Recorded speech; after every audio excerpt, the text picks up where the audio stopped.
Arratsaldeon guztioi, gaurkoan Pablo Lasa etorri da guregana, etxenetako kolaboratzailea eta mindfulnessari buruz hitz egitera dator.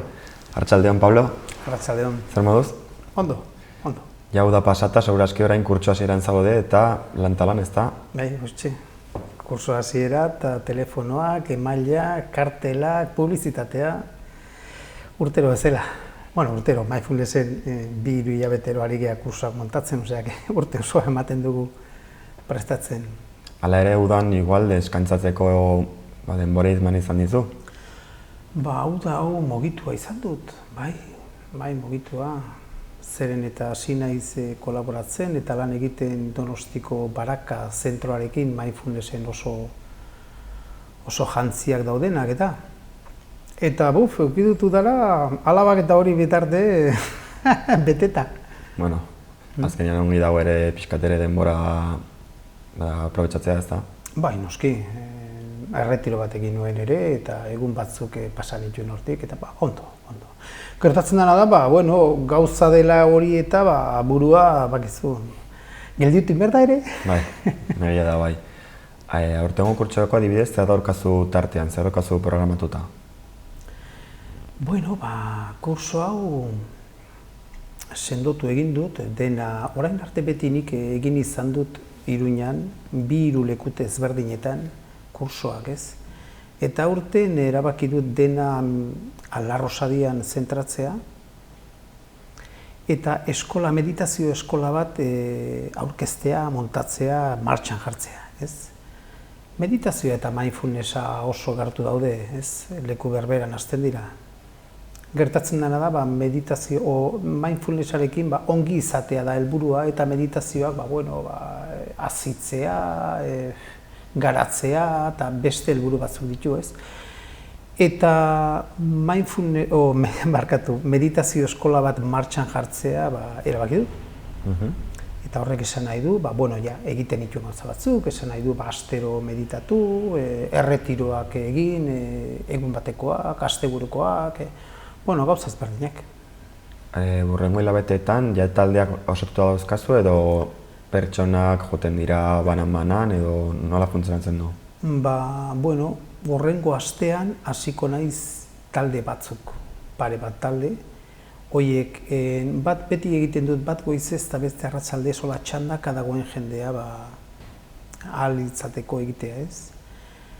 Eta, arratsaldekoa ia beteta dago eta goizekoa ez beti eskaxago izaten da jendea goizean, bestera batea dabil, ez?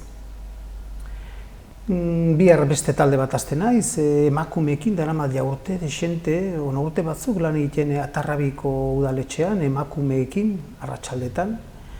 Eta hurrengo astean ere, hasten naiz INAP funtzionarioek, gobernuko funtzionarioak duten bere ikasketak eta bere gauzak ikiko, eta horiekin ere nire lanean. Hasten geha, hasten geha. Talde bakoitzarekin lan sesio berezia egiten duzu edo orokorrean egiten diren saioak dira, ez dakit, igual talde konkretu batentzarako biretzen duzu sesioa modu batean, beste baterako beste modu batean edo gauza orokorra izaten da normalean? Normalean mindfulness dauke enbor orokor bat, ez? Gero, lehenengo banaketa izaten da noruntz zuzenduta dagoen. Balin bada hezkuntza, balin bada ongi izatea, balin bada harremanak, balin bada gazteak. Eta orduan hor banaketa badago, banaketa bat enfoke badago, ez? Zuzenketa badago eta hor aldaketa batzu daude. Eta gero taldeen araberan, moldatzen zea beti. Taldea ezagutzen duzu, ikusten duzu nolan jotzen duen, nondik nola doazen. Eta horren araberean, moldatzen duzu. Nola hitz egiten duzu, zeren jendeak azkenean ari gara kontzeptu berri batzutaz hitz egiten eta segun nor daukezun aurrean erabate hitzin berduzu edo besteta, zen hau esperientziala da, ez? Mindfulness esperimentatu egin behar da, eta barruko gauzata zaigea, eta orduan bakoitza dauke bere barruekin harremana berezia. Orduan nahiz eta hizkuntza lagundu ulertzeko, hizkuntza ez da dena. Batez ere, olako gauza batean esperientziala dela, ez? Orduan, boldatzen zea, segun ze nolako jendea daukazu. Adibidez, lan mota konkretu beraterako sesio bat planteatzen bali baduzu, zer lantzen duzu, lanean izaten dituzten arazoak murritzea edo lan giroa beste motu batean ikustea edo nolakoa izan daiteke? Bueno, adibidez, lanen ibiltzen dien arazoekin edo adibidez oso kokatuta dago INAPen, ez, funtzionaritza, gobernuak interesatzen zaio bere langileak giro honean bizitzea, ez. Claro, horre pixka bat enfokatzen duzu lehenengo gauza, eta hau bastante orokorra da mindfulnessekin, zeharremana daukegun bakoitzarekin, zurekin, ez. Baina gero, sesioetan aurrea doala eta komunikazioa nola bestekin tratatu, emozio asuntoak eta nola gestionatu besteen harremanarekin, eta hortikan bideratzen duzu. Bideratzen duzu, besteek ere ikutzen dute gai hauek. Gertatzen dena da, jakinda ze mai eta ze jendea daukezun, sakonago sartzen zara, edo guztien artean hitz egiten dugu, ze arazotan gabiltza edo ez, funtzionalo kasuan harreman, lankideen harremana oso daramate urteak eta urteak leku berberan lan inen, eta orduan berezia da hortan. Kurtso osoa irauten duen plana daukazu edo azkenean jarraikortasuna duen praktika bat da talde hauekin. Ez dakit, igual denbora konkretu bat behar duzu lanketa baterako edo ikusten duzu segun ze talderekin denbora gehiago behar duzula, gutxiago. Mindfulnessen horrela agertu zen eta printzipioz 8, 10 edo 12 asteko lan bat da. Prozeso bat da. 8, 10 edo 12 asteetan, osea 2 hilabete, 3 hilabete eskaz. Hor prozeso bat egiten duzu, da lehenengo golpe bat ikusteko nola bizi garen eta zer herramientak dituzun gauzak aldatzeko, ohiturak aldatzeko.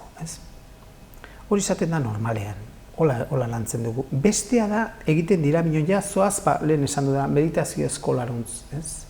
Ze mindfulnessa meditazioarekin asko ikusi dauke, ez? Gertatzen dena da jendeak egiten duenean horrelako kurtso bat, askok esaten dute, hau landu behar dut, nire lana da, enpoderatzen zaitu mindfulnessak, hau ez da, hemen nik ez dizut ematen teknika bat esan ez bitu, hau egin eta jazta, hemen bakoitzak bere buruarekin lan egin behar du.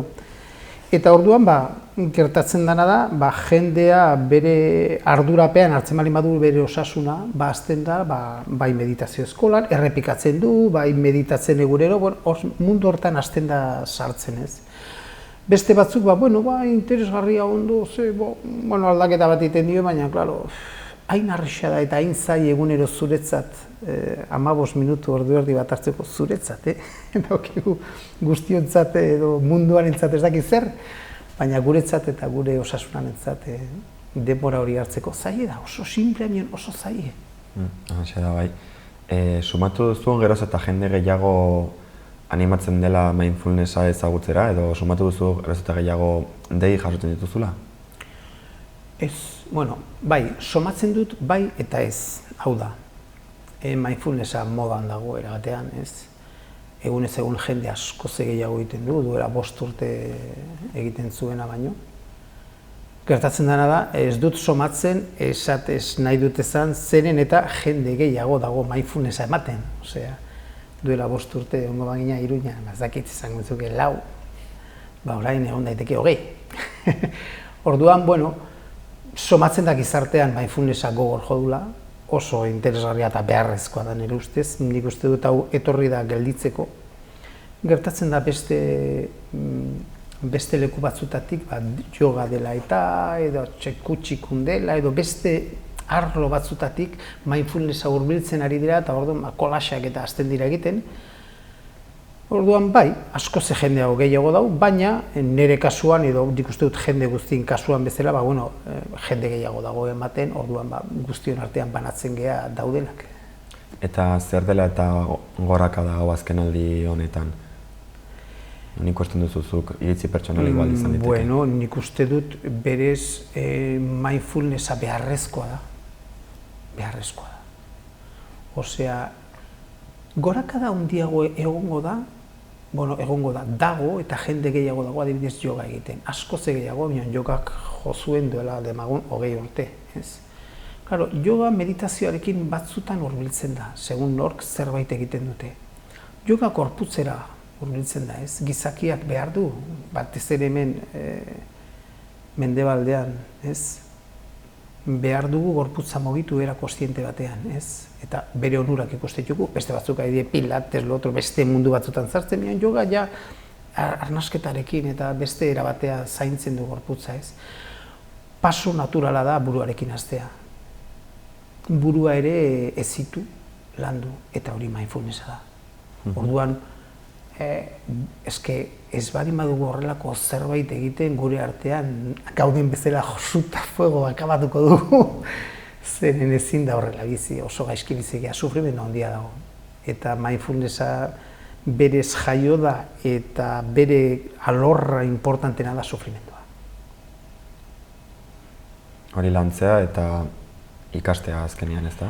Bueno, mindfulnessa meditaziotik datoenez ikusten du sufrimendua, onartzen du sufrimendua gizartean munduan dago, sufrimendua handitzeko edo nola esaten lantzeko badago bide bat, eta hau da bidea. Hori Budak esan zuen duela 2005 urte, beste egitzun ezan, gauza asko esan zituen, baina sintesi batean hori esan zuen. Eta gaur egun, teknologia dela eta hain gaizki bizi gara, hain harreman txarrak ditugu, hain gaude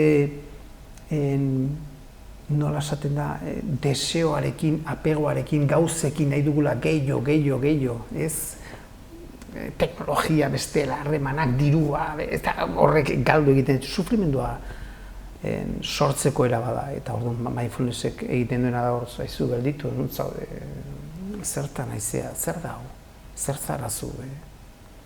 Eta, bide horrek laguntzen dugu bizitzen, eta gu beharrezkoa dugu, nik uste dut, hau etorri dela gelditzeko, eta ez baldin bada gelditzen beste izen batekin geldituko da. Baina hau beharrezkoa da gizakiarentzat ezitzeko eta handitzeko. Ez dugu, hau berez iraultza bat da, isiltasuneko iraultz bat, baina iraultza bat da. Osea, hemen gizaki aldatzen ari gara. Mindfulnessa ez da egiten dugu ariketa bat, eta ja ez da hau egin eta jun etxea ez. Osea, honek dakar zuretzat ikuspuntu berri bat bizitzarekin. Orduan, gizaki aldatuko dugu pixkanaka. Eta behar dugu, nola garraitzen bat dugu. Bizi modu bat bezala definituko zenuke? Bai. Eta ez da erlijiosoa, ez da gauza pedrada, ez da gizertakoa, oso bakoitzak sinistu egin dezake nahi duena, baina guk gure burua zaindu eta harreman munduarekin, gizakiarekin, gauzekin, naturarekin harreman sano eta bat eukitzea hori da una ley fundamental. Bai. Edo nork praktikatu dezake mindfulnessa edo adin batetik beste batetara biretuta dago? Edo nork. Baina gauza bat gertatzen da hemen, eta da txikiekin. Zer ari dira mindfulnessa txikiekin, nola egin, zer ez egin. Claro, gure helburua da txikiak lasai egoteko, eta nola daude lasai, ez? Baina natura, ezitzen natura hori esplosiboa denez. Nik esango nuke 7 urtetik aurrea. Eta oso sasuntxoa. Bai batzutan, batzutan esaten dut 10 urtekin, 15 urtekin, 20 urtekin, adina horietan zailagoa da. Zeren oso intensitatea handia dugu, ez, gizaki bezala, eta orduan, buruko gauzak emozioa daude gora bera, zitzen ez, gorputza, ez. Gero, pixkanaka 25, 30 urtekin dator, lehenengo harreman azurekin, ez. 40-50 urtekin mazten zara pentsatzen, bizitza hau zertarako, nahiz eta diru euki edo ez euki, ez, zertarako. Eta horria sendotzen da, mindfulnessa etortzen da jendea 40 urtekoa da, denak sentitu dute zerbait egin du buruak ezak dara maera batean prostituitzen 20-30 urte, Eta ez dakit zergaitik ezin dut lo egin, urduri nago, ez dakit zer, bueno, horrela ezin delako bizi. Eta gero oso onuragarria eta oso ona azken fasean. Bakean hiltzeko, bakean egoteko azken urteetan ez, oso ona. Dena igotzen du. Zer gertatzen da, adibidez esan dizut, 0,7 urtean, hasieran, jaiota gero gaudenean, gauza asko dauke gizakiak ikasteko hor mindfulnessan ibiltzeko, baina ez. Naiz eta guk arazo bat eukiko nola hori defizit de atención eta gauza hauekin azkenean dela ez gaudela gure seme-alabekin. Asko. Eta ez dugu energia hori uzten berezi eta era sano batean, ez?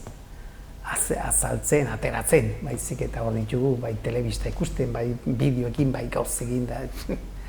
Bueno, hori ez da dena, minon asko. Zer gomendio emango zenioke hasi berri bati, mindfulnessa praktikatzen hasi nahi duen bati? Bueno, hurbiltzeko burua irekiarekin. Eta egin behar bali badu, nola esango dut, ardera esateratzen zait, algun boto. Egin behar bali badu, botoa izan daiteke arduratzea bere bizitza, bere osasuna eta bere gorputza eta buruarekin arduratzea. Mindfulnessak ardura egiten gaitu. Beste gauza bat, gizarte honetan ohituta gaude, banoa medikoa, pirula bat eman, eta venga, hau nahi dut kendu, Gaixotasuna dago gu ikusteko ze arazoak ditugun, ez gauza bat kendu beharrekoa, nahiz eta sendatu behar, ez? Orduan, enpoderatu egiten gara, ez? Orduan, hori eskatuko nioke esango nioke aizu, hurbildu ona, irikia eta zure lanak egiteko gogoarekin. Zureak dira, ez dira nereak, zureak. Pablo, ez dakit beste zer gehiago komentatu nahiko zenuke, igual ideare matairean geratu den?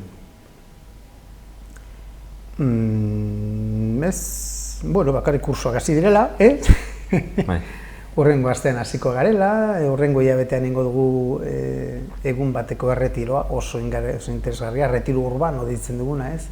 Hau da, isiltasunean, 8 ordu, meditatzen, jaten, kontzienteki jaten, azkar jaten dugu. Eta, hemen Iruñan badugula meditazio eskola bat, nahi duenarentzat ibiltzeko.